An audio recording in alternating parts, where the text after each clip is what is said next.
الحمد للہ وکفی والصلاة والسلام علی عباده الذین اصطفى خصوصا علی افضلهم وخاتم النبیین محمد الامین وعلی آلہ وصحبہ اجمعین. اما بعد فقد قال اللہ تبارک وتعالی كما ورد فی سورة الانفال: اعوذ باللہ من الشیطان الرجیم بسم اللہ الرحمن الرحیم. وَاذْكُرُوا إِذْ أَنْتُمْ قَلِيلٌ مُسْتَضْعَفُونَ فِي الْأَرْضِ تَخَافُونَ أَنْ يَتَخَطَّفَكُمُ النَّاسُ فَآوَاكُمْ وَأَيَّدَكُمْ بِنَصْرِهِ وَرَزَقَكُمْ مِنَ الطَّيِّبَاتِ لَعَلَّكُمْ تَشْكُرُونَ. وقال عز وجل كما ورد في سورة الأعراف: وَاتْلُ عَلَيْهِمْ نَبَأَ الَّذِي آتَيْنَاهُ آيَاتِنَا فَانسَلَخَ مِنْهَا فَأَتْبَعَهُ الشَّيْطَانُ فَكَانَ مِنَ الْغَاوِينَ. وَلَوْ شِئْنَا لَرَفَعْنَاهُ بِهَا وَلَكِنَّهُ أَخْلَدَ إِلَى الْأَرْضِ وَاتَّبَعَ هَوَاهُ إِلَى قَوْلِهِ تَعَالَى: ذَلِكَ مَثَلُ الْقَوْمِ الَّذِينَ كَذَّبُوا بِآيَاتِنَا فَاقْصُصِ الْقَصَصَ لَعَلَّهُمْ يَتَفَكَّرُونَ. صدق اللہ العظیم. رب اشرح لي صدري ويسر لي أمري واحلل عقدة من لساني يفقهوا قولي. اللهم ربنا ألهمنا رشدنا وأعذنا من شرور أنفسنا. اللهم أرنا الحق حقا وارزقنا اتباعه وأرنا الباطل باطلا وارزقنا اجتنابه. آمین یا رب العالمین. معزز حاضرین اور محترم مستفسرین حضرات، السلام علیکم ورحمۃ اللہ وبرکاتہ. اگرچہ میں نے اپنے معمول کے مطابق اپنی آج کی گفتگو کے آغاز میں بھی قرآن حکیم کی بعض آیات کی تلاوت کی ہے، لیکن آج میری گفتگو کا پہلا اور بڑا حصہ آپ دیکھیں گے کہ قرآن و حدیث کے حوالوں یا کسی مذہبی یا جذباتی اپیل سے بالکل خالی ہوں گے،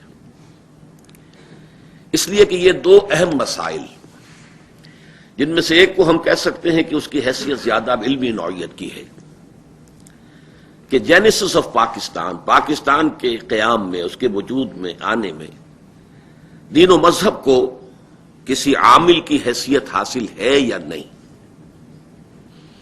کہا جا سکتا ہے کہ ایک اکیڈمک ایشو ہے، اب یہ مورخ کے حوالے بھی کیا جا سکتا ہے، لیکن بہرحال ہمارے نقطہ نگاہ سے اس کی اہمیت بہت زیادہ ہے.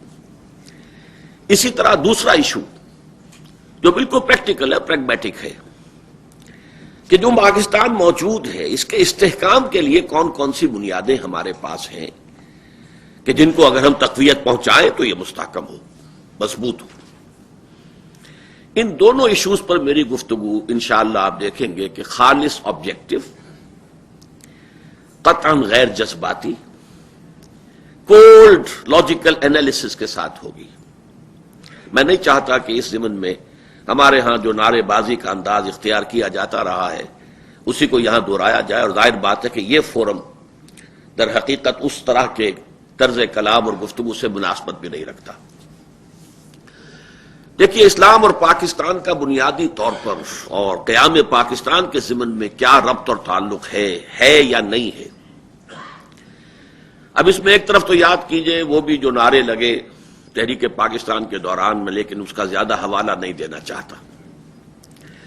قیام پاکستان کے بعد بھی جو ہماری مذہبی جماعتیں سیاست کے میدان میں آئیں، ان کے پاس ظاہر بات ہے کہ سب سے بڑی اپیل اور سب سے بڑی دلیل یہی تھی کہ پاکستان اسلام کی بنیاد پر اسلام کے لیے قائم کیا گیا ہے، لہذا ہمیں ووٹ دیے جائیں تاکہ ہم برسر اقتدار آئیں تو یہاں اسلام کو نافذ کریں. لہذا ممبر و محراب سے اور جلسوں کے پلیٹ فارم سے تو یہ نعرہ بہت زوردار انداز میں لگتا رہا. پھر 11 برس اس ملک میں ایسے آئے جس میں یہ نعرہ ایوان صدر اور ایوان حکومت سے لگا.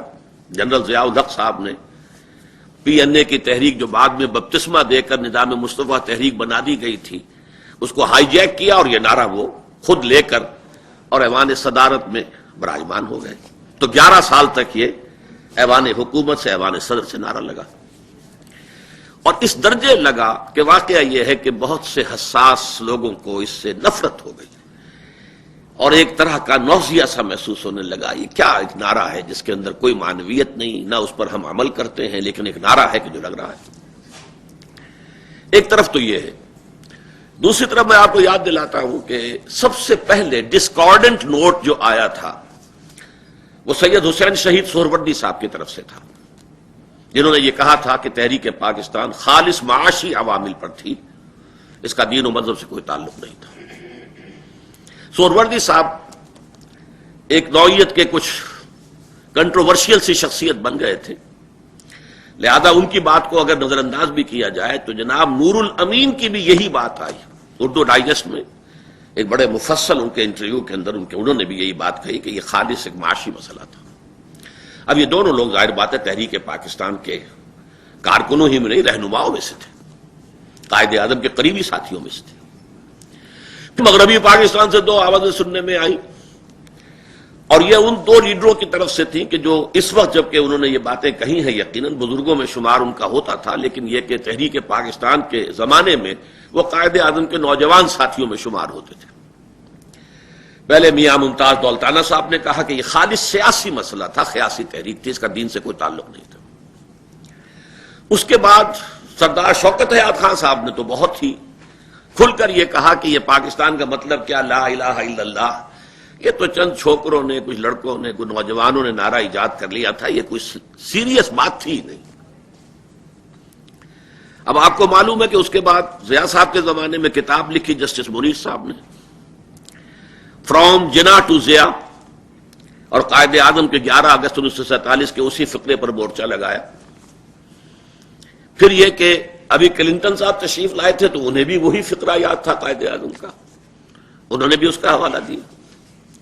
جو بھی بات کرتا ہے، کاوس جی ہے تو اس کے حوالے سے بات کر رہے ہیں، اور کوئی صاحب آ رہے ہیں وہ بھی اس کے حوالے سے بات کر رہے ہیں. بہرحال اس وقت یہ دوبارہ ایک مسئلہ ہمارے ہاں جب گرم ہو گیا ہے تو ہمیں چاہیے کہ خالص ڈسپیشنیٹلی، غیر جذباتی انداز میں، زیادہ سے زیادہ معروضی، ممکنہ حد تک معروضی انداز میں سمجھیں کہ حقیقت کیا ہے. میں نے اس مسئلے کو ریزالو کیا ہے اور میں اس کو 3 مختلف لیولز کے حوالے سے بیان کرتا ہوں، اور اس کی مثال یہ ہے کہ پانی جو مبدأ حیات ہے، قرآن مجید کہتا ہے وَجَعَلْنَا مِنَ الْمَاءِ كُلَّ شَيْءٍ حَيٍّ، پانی جو ہے زندگی کا، حیات کا مبدأ ہے. اور اس کی 3 سطحیں ہمارے ہاں ہیں اس دنیا میں. ایک سطح زمین پر دریا بہ رہا ہے، آنکھوں سے نظر آ رہا ہے، پانی بہ رہا ہے. ایک ذرا سب سوائل واٹر ہے، وہ ذرا 30 40 50 60 70 فٹ سے زمانہ قدیم سے کنوؤں کے ذریعے سے وہ پانی نکالا جاتا تھا. اس کے بعد پھر یہ کہ ہینڈ پمپس کے ذریعے سے وہی پانی نکلتا تھا.